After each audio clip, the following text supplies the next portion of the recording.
दोस्तों सरकार के द्वारा सरकारी कर्मचारियों के ट्रांसफर के लिए नई पॉलिसी जो है, नई ट्रांसफर नीति जो है वो यहाँ पर बनाई जा रही है, जिसके तहत अब सरकारी कर्मचारियों के जो ट्रांसफर है वो यहाँ पर किए जाएंगे।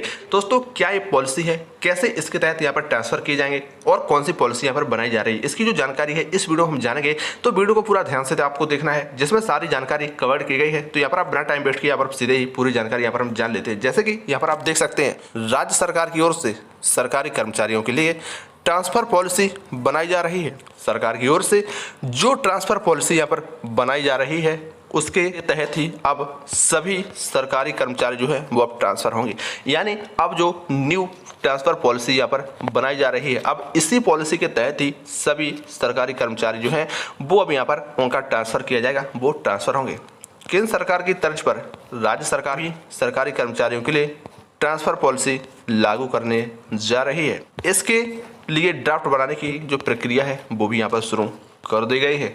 नई ट्रांसफर पॉलिसी के तहत सरकार ने एसओपी यहाँ पर जारी की है, स्टैंडर्ड ऑपरेटिंग प्रोसीजर। एसओपी मतलब स्टैंडर्ड ऑपरेटिंग प्रोसीजर के मुताबिक आपको बता दें, राज्य कर्मचारियों का 3 साल से पहले ट्रांसफर नहीं किया जाएगा। यानी दोस्तों राज्य के जो कर्मचारी होते हैं उनका 3 साल से पहले ट्रांसफर यहाँ पर नहीं किया जाएगा। इसके साथ ही इस पॉलिसी में अन्य कई प्रावधान भी यहाँ पर लागू किए जा रहे हैं।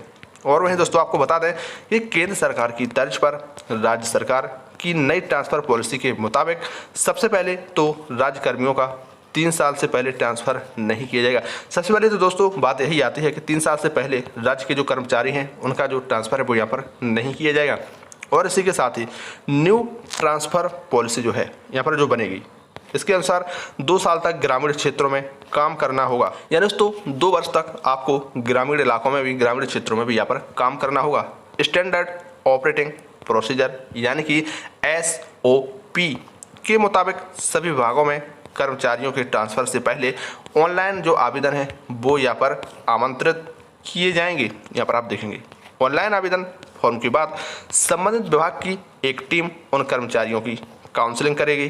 काउंसलिंग करने के बाद दिव्यांग, विधवा, एकल नारी, यहाँ पर आप देखेंगे काउंसलिंग करने के बाद दिव्यांग हो, विधवा हो, एकल नारी या भूतपूर्व सैनिक, उत्कृष्ट खिलाड़ी, पति पत्नी प्रकरण, किसी रोग से संबंधित पीड़ित सहित के आश्रित सदस्य, डार्क जोन या दूरस्थ स्थान पर नियत अवधि तक कार्य कर्मचारियों को यहाँ पर इसमें प्राथमिकता भी दी जाएगी। यहाँ पर आप देख सकते हैं। इसके साथ ही यहाँ पर आप देखेंगे स्टैंडर्ड ऑपरेटिंग प्रोसीजर यानी कि एसओपी के द्वारा तैयार की गई नीति के अनुसार राजभवन, विधानसभा सचिवालय और राज्य निर्वाचन आयोग में यहाँ पर जो पॉलिसी है लागू नहीं की जाएगी।